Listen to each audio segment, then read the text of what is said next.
తాకట్లో ఉన్న మీ బంగారాన్ని విడిపించి ఆ రోజు ఆన్లైన్ రేటుకి కొంటాం. Sharma gold company.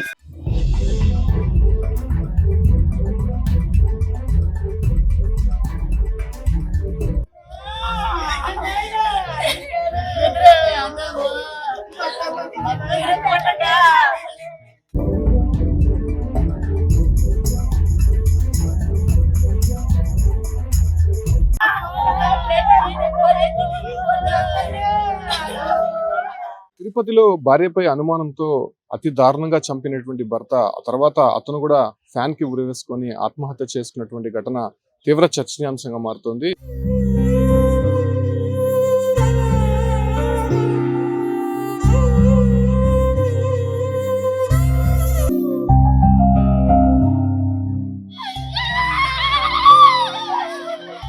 అంటే గత కొద్ది కాలంగా భార్య ఉష, భర్త లోకేష్ కు మధ్య కొంత వివాదం నడుస్తోంది. అది కోర్టులో కూడా ఉన్నటువంటి సందర్భంగా, దగ్గరికి ఇంకా హియరింగ్ కి వచ్చినటువంటి సందర్భంగా అదే అనువుగా చూసుకున్నటువంటి భర్త లోకేష్ భార్య పైన కక్ష పెంచుకొని ఇవాళ ఉదయం 5 గంటల ప్రాంతంలో ఆమె విధులకు వెళ్తున్నారు. అంటే అమర్రాజా ఫ్యాక్టరీలో ఆమె డ్యూటీ చేస్తోంది. ఆ సమయానికి అతన్ని నేరుగా వచ్చి ఆమెని అతి కిరాకంగా నరికి చంపినటువంటి ఘటన చోటు చేసుకుంది. ఆ తర్వాత అతను కూడా ఒక కొంత దూర ప్రాంతంలో ఉరివేసుకుని ఆత్మహత్యకు పాల్పడినటువంటి పరిస్థితి. బంధువులు ఉన్నారు, అడుగుదాం అసలు ఏం జరిగిందో. వాస్తవంగా బాడీస్ కూడా పోస్ట్ మార్టం నిమిత్తం తిరుపతి ఆసుపత్రికి తరలించారు. ప్రస్తుతం పోలీసులు ఇన్వెస్టిగేషన్ చేస్తున్నారు. ఆమె బ్రదర్ ఉన్నారు.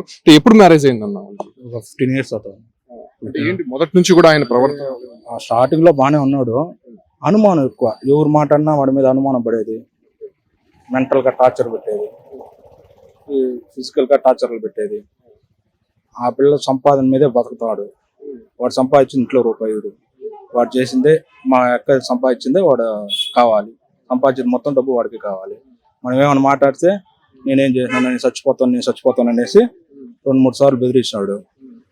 సెల్ఫీ వీడియోలు తీసుకొని అందరి పేర్లు చెప్పి నేను చచ్చిపోతానని సెలిపినాడు. అది మళ్ళా దానికి కేసు పెట్టాము తిరుచానూరులో కేసు పెడితే వాళ్ళు కౌన్సిలింగ్ ఇచ్చి పంపించినారు.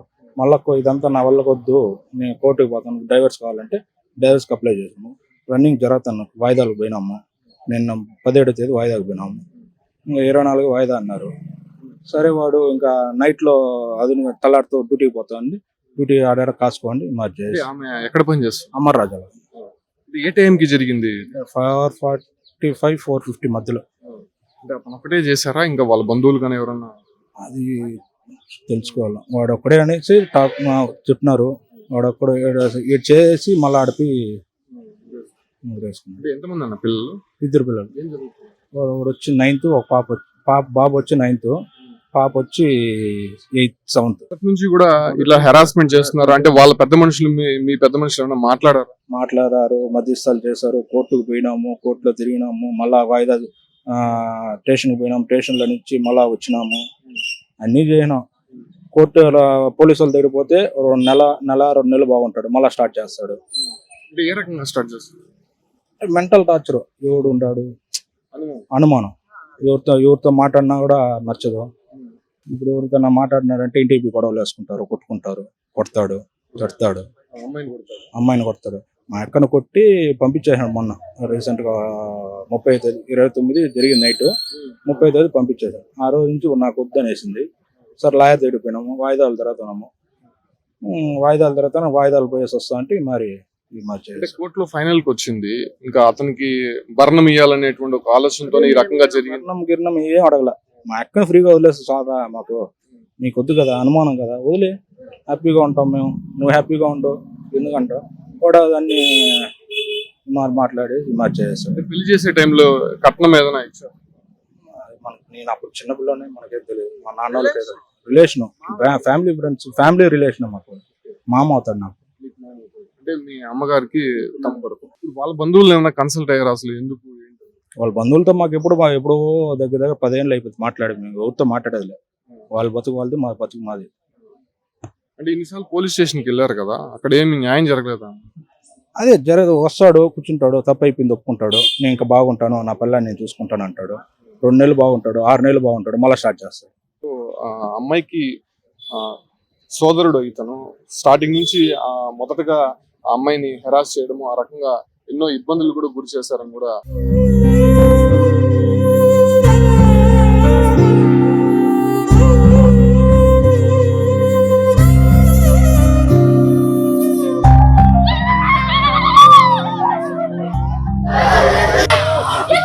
ఆమె బంధువులు ఉన్నారు, మాట్లాడదామా. ఎలా ఉండేది ఆయన ప్రవర్తన? అసలు భార్య ఉన్నది, 2 పిల్లలు కూడా ఉన్నారు కదా. మొదటి నుంచి కూడా అమ్మాయిని కొంత అనుమానంతో చూసే వ్యక్తి అని తెలుస్తుంది. అనుమానంతోనే చూస్తా ఉన్నాడు. పిల్లల్ని కొట్టేది, ఆ అమ్మని కొట్టేది తాగేసి ఇచ్చి. ఒక పనికి పోయేలేదు, ఆ పాప తెచ్చేస్తే తినేసి ఇంట్లో ఉండేది. ఆ నాన్న పనికి పోతే కాదు, అమ్మరాజు పోతే కాదు అడవున్న పెట్టుకోండి అని చెప్పేది. ఏదోదో మాట్లాడి ఘోరం చేసినాడు ఆ పిల్లని. మొన్న ఒకటే తెచ్చినాడు వాళ్ళ ఆయన రిటైర్మెంట్ పాపం ఆర్టిస్ట్. ముందు తెల్లారి రిటైర్మెంట్ నైటే పట్టుకొని కొట్టేసి తలపాలు కొట్టేసినాడు. ఆ రోజు నుంచి గొడవలు పిల్లల్ని కొట్టేది, ఎవరన్నా మాట్లాడుతుంటే వాళ్ళ పైన చెప్పేసేది, ఇట్లా అంతా చేసినాడు. వాళ్ళ తల్లిదండ్రులు కానీ ఏమైనా మందలించారు కానీ అతన్ని ఏమి చేయలేదు. చూసినారు, ఎవరు మాట వినపడలే, ఎవరికి భయపడలేదు. దొంగ మారి తిరుక్కుంటా తాక్కుంటా ఉన్నాడు. తాగుతాడా? తాగుతాడు, పొల్లుకు తాగుతాడు, పిచ్చోడు మారి తిరుగుతాడు. చూసేవాళ్ళు పిచ్చోడు మానిపిస్తాడు, ప్రాణానికి వస్తే దౌర్జన్యంగా చేస్తాడు. ఉదయం ఏం జరిగింది అసలు? మీకు ఎవరు సమాచారం? నేను చిత్తూరులో నుంచి వచ్చినాను ఉదయం. ఏం చెప్పారు? తెలీదు నాకు, అక్కడ ఉంటే తెలుసు. నేను ఇప్పుడు చూసేదానికి వచ్చినాను, బాడీ చిత్తూరు నుంచి వచ్చినాను. నేను పెద్దమ్మ అవుతాను ఆయన. మీరు కూడా మధ్యలో ఏమైనా మాట్లాడారమ్మా ఈ మధ్య వాళ్ళతో? అంటే మరి భార్యాభర్తలు గొడవలు ఉన్నాయి కదా. విన్నాను కానీ నేను ఇక్కడ దగ్గర లేదు. విన్నాను, మా చెప్పుకొస్తా ఉన్నారు, ఇట్లంతా గొడవలు పడతా ఉన్నారు, నిండా ఘోరంగా కొట్టేది, తిట్టేది, అనుమానం పడేది, ఇట్లంతా ఉంది. పిల్లల్ని కూడా కొడతారని తెలుసు. పిల్లలు కూడా కొడతాడు. తెచ్చేసేది పిల్లలకు, భార్యకి ఏం తీసేయలేదు, చూసేయలేదు, అంతా ఆ అమ్మాయి చూసుకుంటాను. ఇంటి వాడికి కట్టేయలేదు, అసలు వాడు ఇంట్లో కట్టి తిండి తినేలేదు, ఉండేలేదు. ఎవరైనా డబ్బులు ఇస్తే ఫ్రెండ్స్ తాక్కుంటా తిరుక్కుంటా ఉన్నాడు. అమ్మాయికి పెద్దమ్మ ఈమె. అనేక సందర్భాల్లో మా కుటుంబ సభ్యులు కూడా చెప్పి చూసే ప్రయత్నం చేస్తాము, అయినప్పటికీ అతను తీరు మారడం లేదు. భార్య పైన అనుమానం పెంచుకున్నటువంటి విధంగా అతను ఈ రకంగా పక్కాగా ప్లాన్ చేసి ఆమె డ్యూటీకి వెళ్తున్నటువంటి సమయంలోనే హతమార్చినటువంటి పరిస్థితి. అమ్మాయికి సంబంధించినటువంటి బాడీ కూడా ఇప్పటికే పోస్ట్ మార్టం నిమిత్తం అంబులెన్స్ లో తీసుకొని వచ్చారు. అతనికి సంబంధించినటువంటి బాడీ కూడా అంబులెన్స్ లో పోస్ట్ మార్టం నిమిత్తం రుయా హాస్పిటల్కి తీసుకొచ్చినటువంటి ఘటన. మరికొద్ది సేపట్లోనే పోస్ట్ మార్టం ప్రారంభం కాబోతుంది. కాకపోతే ఉదయం అతను ఒక్కడే ఈ హత్యలో పాల్గొన్నాడా లేకపోతే మరెవరైనా ఇందులో ఉన్నారన్న దానిపైన కూడా పోలీసులు ఇన్వెస్టిగేషన్ అయితే చేస్తున్నారు. ఎందుకంటే భార్య చంపినటువంటి అతి కొద్ది సమయం తర్వాతనే అతను కూడా ఒక ఇంట్లో ఉరివేసుకుని ఆత్మహత్యకు పాల్పడడం, దీనికి కారణాలు ఏముంటాయని చెప్పి కూడా ఇరుపక్షాల బంధువులతో కూడా పోలీసులు మాట్లాడుతున్నటువంటి సందర్భంగా ఇది దారుణమైనటువంటి ఘటనగా చూడాల్సి ఉంది. 2 పిల్లలు ప్రస్తుతం అనాథలుగా మారిపోయారు. చిన్న పిల్లలు, వాళ్ళని అల్లారుముద్దుగా తల్లి వాళ్ళ తరపున బంధువులంతా కూడా మొదటి నుంచి కూడా చూసుకుంటూనే ఉన్నారు. కాకపోతే ఇతను ఆమెతో పాటు పిల్లల్ని కూడా టార్చర్ పెట్టేవాడు, పిల్లల్ని కూడా కొట్టేవాడు అని చెప్పి కూడా బంధువులు చెప్తున్నారు.